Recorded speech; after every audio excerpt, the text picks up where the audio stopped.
সব তীর্থ বারবার, গঙ্গাসাগর একবার। এগুলি হল সেই সব প্রবাদ বাক্য যা প্রত্যেক সেই সব তীর্থযাত্রীদের হৃদয়ে অমর হয়ে রয়েছে, যারা প্রতিবছর মকর সংক্রান্তির পূর্ণ লগ্নে গঙ্গাসাগর তীরে পৌঁছবার জন্য প্রায় পুরো দেশ জোড়া দীর্ঘ পথ অতিক্রম করে। গঙ্গাসাগর তীর্থের আসল সৌন্দর্য লুকিয়ে রয়েছে সেই সব পুণ্যার্থীদের বিশ্বাসে, যারা মনে করেন সাগর সঙ্গমের পবিত্র জলে ডুব দিলে তারা মোক্ষ লাভ করবেন। মেলার আর মাত্র কয়েকটা দিন বাকি। এই পরিস্থিতিতে দক্ষিণ ২৪ পরগনা জেলা প্রশাসন সমস্ত কোভিড নির্দেশিকা অনুসরণ করে ব্যতিক্রমী প্রচেষ্টা চালাচ্ছে, যাতে তীর্থযাত্রীদের স্বাস্থ্য ও সুরক্ষা বিষয়ে কোনো খামতি না থেকে যায় এবং তীর্থযাত্রীরা নিশ্চিন্তে সুরক্ষিতভাবে নিজেদের ধর্মীয় আচার পালন করতে পারেন। গঙ্গাসাগর সেই পবিত্র ভূমি যেখানে ভক্তি মিলিত হয় বিশ্বাসের সাথে। এই মহাতীর্থের ভৌগোলিক অবস্থান হল পশ্চিমবঙ্গের রাজধানী কলকাতা শহর থেকে প্রায় ১০০ কিমি দূরে দক্ষিণ ২৪ পরগনা জেলার অন্তর্গত গাঙ্গেয় দ্বীপের দক্ষিণতম প্রান্তে। গঙ্গাসাগর বা সাগরদ্বীপ মূল ভূখণ্ড থেকে বিচ্ছিন্ন এক দ্বীপভূমি, যেখানে নীল আকাশ, স্বচ্ছ সমুদ্র, রূপলী বালুকাবেলার মাঝে মহিমান্বিত কপিল মুনির আশ্রম এক অতুলনীয় নৈসর্গিক সৃষ্টি করে। এই সেই মহান তটরেখা যেখানে পবিত্র গঙ্গা নদী হাজার হাজার কিলোমিটার দীর্ঘ পথ পাড়ি দিয়ে এসে সমুদ্রে মিলিত হয়। গঙ্গাসাগর যুগ যুগান্ত ধরে বহন করা এক অমর কাব্য, যা ভারতের মহান সংস্কৃতির প্রতিফলন। এক কথায় বলা যায়, গঙ্গাসাগর তীর্থযাত্রা সংসার, জীবন, মৃত্যু ও যাপনের চক্র থেকে নির্বাণ, মোক্ষ প্রাপ্তির এক মহান সফর, যা যুগ যুগ ধরে পণ্ডিত, লেখক, যুক্তিবাদী ও আধ্যাত্মবাদীদের বিস্মিত করেছে। গঙ্গাসাগর মেলার জনসমুদ্র আসলে মানুষের সেই আধ্যাত্মিক অনুসন্ধানের প্রমাণ। গঙ্গাসাগরের পৌরাণিক কাহিনী মূলত কথা বলে জীবন ও মৃত্যুর বৃত্ত এবং মোক্ষ সম্পর্কে, আর এই ভক্তির মুখ্য কেন্দ্রস্থল হল কপিল মুনির মন্দির। ভাগবত পুরাণ অনুযায়ী কপিল মুনির পিতা ছিলেন মহর্ষি কর্দম মুনি এবং মাতা ছিলেন পৃথিবী শাসক স্বয়ম্ভব মনুর কন্যা দেবহূতি। কর্দম মুনি তাঁর পিতা ভগবান ব্রহ্মার আদেশ অনুযায়ী কঠোর তপস্যা করেছিলেন। তাঁর তপস্যায় সন্তুষ্ট হয়ে ভগবান বিষ্ণু তাঁর সামনে আবির্ভূত হন এবং কর্দম মুনিকে স্বয়ম্ভব মনুর কন্যা দেবহূতিকে বিবাহ করতে বলেন এবং ভবিষ্যৎবাণী করেন। কর্দম মুনি ও দেবহূতির ৯টি কন্যা হবে এবং সময়ের সাথে সমগ্র সৃষ্টিকে জীবিত সত্তা দিয়ে পূর্ণ করবে। এছাড়াও ভগবান বিষ্ণু জানান, তিনি নিজে অবতার রূপে কর্দম মুনি ও দেবহূতির সন্তান হয়ে জন্মগ্রহণ করবেন এবং সমগ্র বিশ্বকে সাংখ্য দর্শন প্রদান করবেন। কপিল মুনি প্রথম জীবনে বেদের অগাধ জ্ঞান অর্জন করেন এবং সাংখ্য দর্শনকে সারা বিশ্বে প্রসিদ্ধ করেন। গঙ্গাসাগরের কিংবদন্তি শুরু হয় রামায়ণের রামচন্দ্রের পূর্বপুরুষ রাজা সগরের উপাখ্যান দিয়ে। ইক্ষ্বাকু বংশের রাজা সগর ঋষি অর্বের নির্দেশে শত অশ্বমেধ যজ্ঞ করবার সিদ্ধান্ত গ্রহণ করেন। কথিত ছিল, কেউ যদি শত অশ্বমেধ যজ্ঞ সম্পূর্ণ করে তাহলে সে সমগ্র পৃথিবীতে আধিপত্য অর্জন করতে পারবে। একমাত্র দেবরাজ ইন্দ্র তার আগে শত অশ্বমেধ যজ্ঞ সম্পন্ন করেছিলেন। সগরের শত অশ্বমেধ যজ্ঞের সংকল্প শুনে ইন্দ্র আশঙ্কিত হয়ে পড়েন, সগর সফল হলে তিনি মর্যাদা হারাবেন।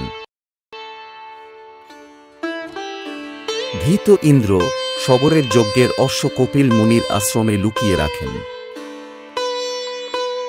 যজ্ঞের অশ্ব খুঁজে না পেয়ে ক্রুদ্ধ সগর তার ৬০,০০০ পুত্রকে নিখোঁজ ঘোড়াটির সন্ধানে পাঠান। পথে সবকিছু ধ্বংস করতে করতে সগরপুত্ররা পৌঁছন কপিল মুনির আশ্রমে।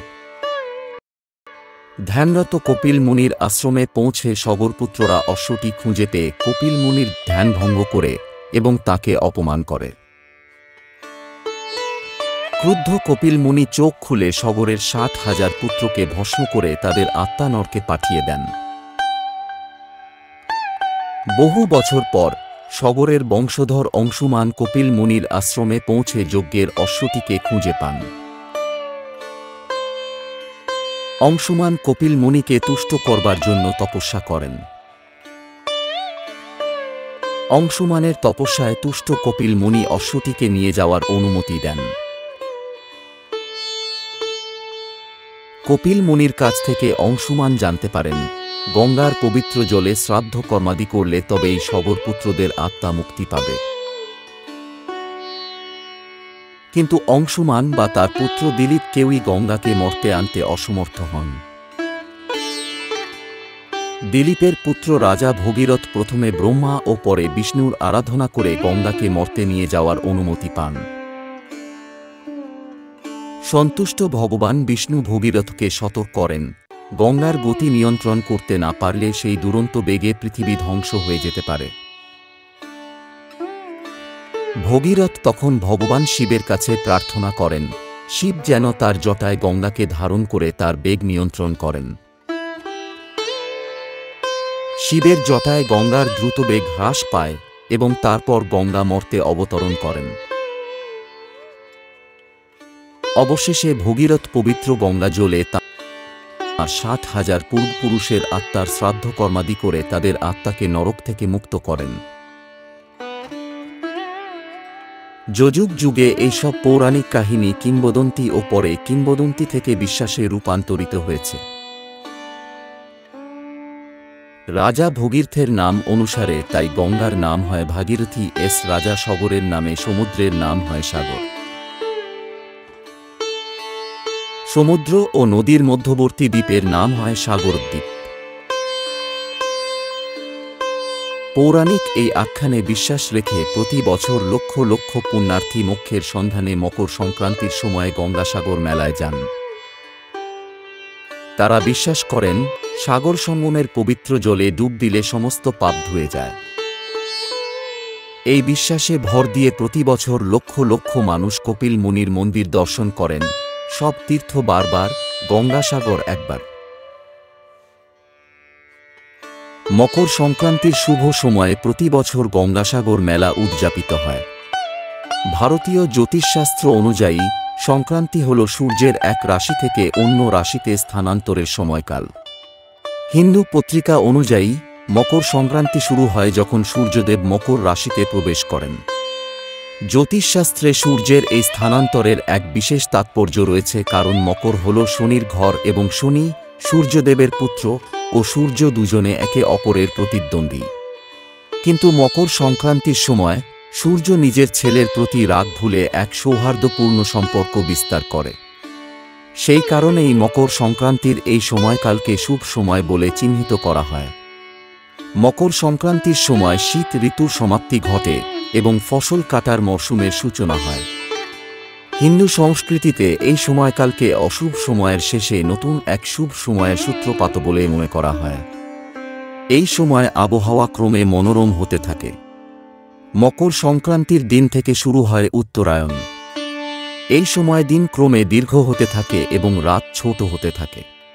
বৈদিক যুগ থেকেই সূর্যের গতিপথ চিহ্নিত করে সেই অনুযায়ী জ্যোতিষবিদ্যা অনুশীলন করা হয়ে আসছে আশ্চর্যজনকভাবে, যা আজও সমান প্রাসঙ্গিক। গঙ্গাসাগর শুধুমাত্র তীর্থস্থান নয়, গঙ্গাসাগর আবেগ, সংস্কৃতি ও বিশ্বাসের এক মহামিলন স্থল, যেখানে অগণিত কাল ধরে মানুষ বিশ্বাস ও ভক্তির উৎসব উদযাপন করে। প্রাচীন কাল থেকেই ধর্ম এদেশের সংস্কৃতিতে মিশে রয়েছে। মকর সংক্রান্তির সময় অনুষ্ঠিত গঙ্গাসাগর মেলাও তার ব্যতিক্রম নয়। ভারতীয় সংস্কৃতিতে মকর সংক্রান্তির বিশেষ তাৎপর্য রয়েছে।